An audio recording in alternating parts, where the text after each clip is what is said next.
Today, I'm roasting the most hated characters in fiction. Now let's get started. Where is he? Where is Omni-Man? Where is he? Let's talk about the Immortal, aka the most ironically named punching bag in fiction. I mean, the guy's claim to fame is getting absolutely obliterated by everyone. The only time he's ever won a fight is when he threw a poor old man into space. That's not a victory, that's a war crime. They call him the Immortal, but honestly, at this point it feels more like a curse.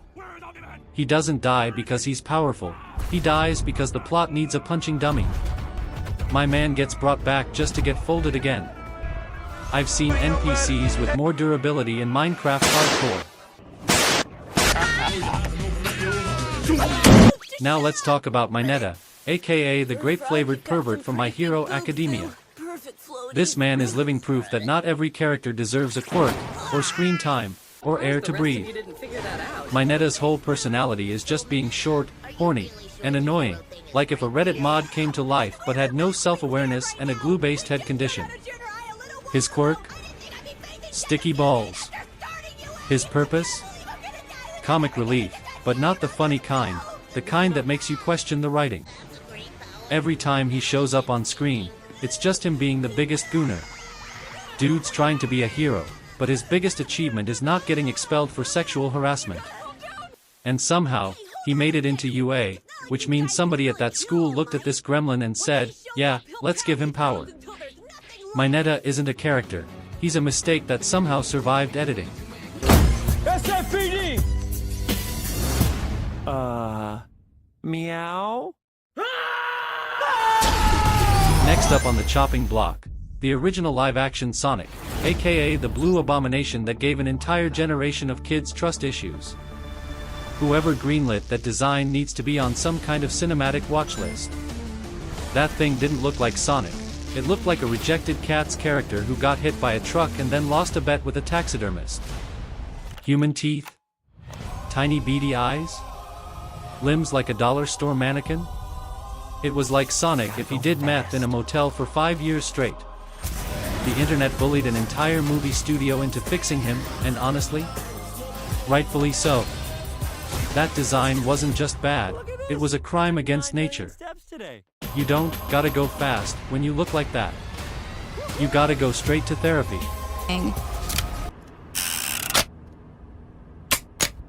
Okay, now me.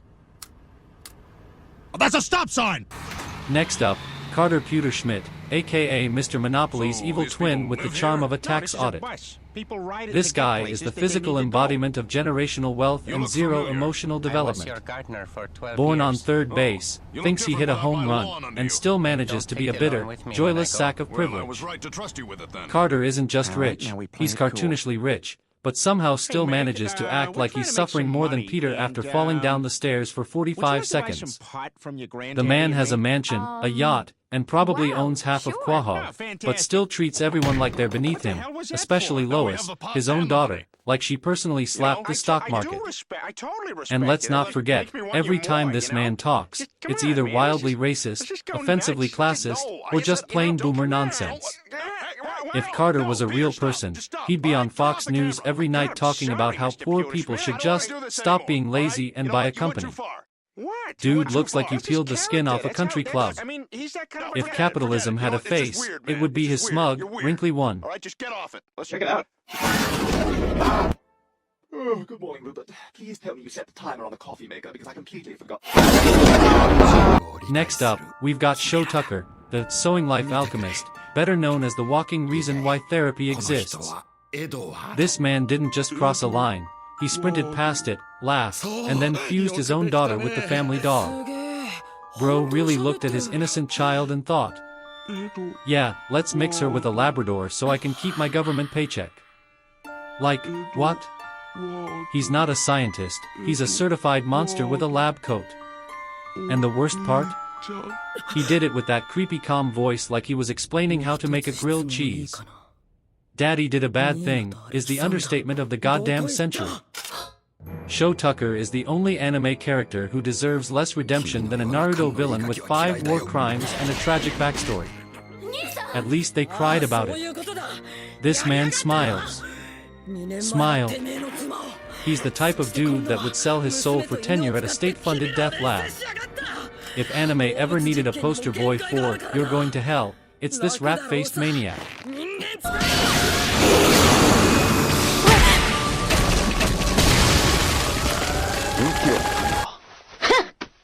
Let's talk about Sakura Haruno from early Naruto, aka the queen of wasted potential and forehead memes. This girl had one job: be a ninja. Instead, she spent 90% of the early series either screaming "Sasuke-kun" or doing absolutely nothing while her teammates fought for their lives.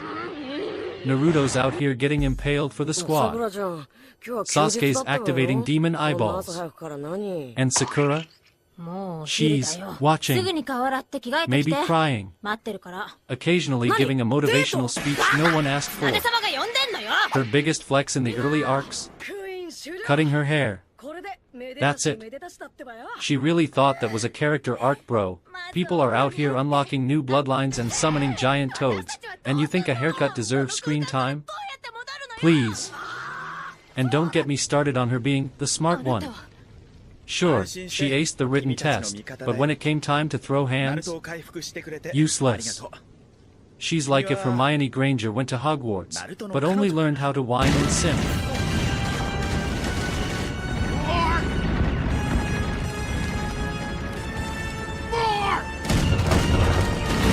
Up next, we've got Kylo Ren, aka Darth Vader's emo grandson who fights like he's in a Hot Topic parking lot.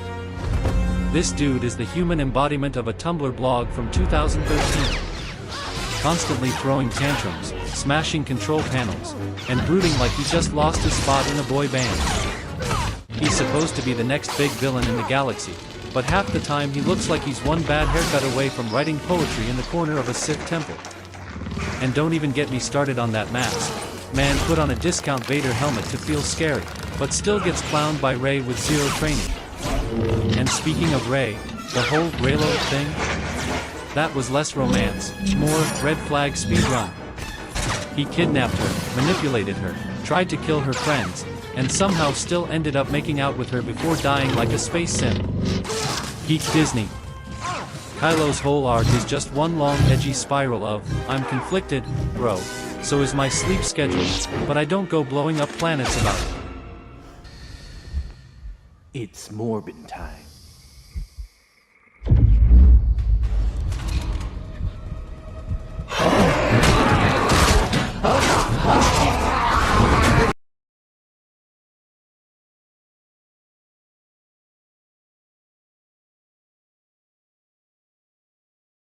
And that's the end of today's roast session. If your favorite character survived, don't worry. I've got more bullets in the clip for next time. If you enjoyed watching me verbally suplex these fictional disasters, hit that like button.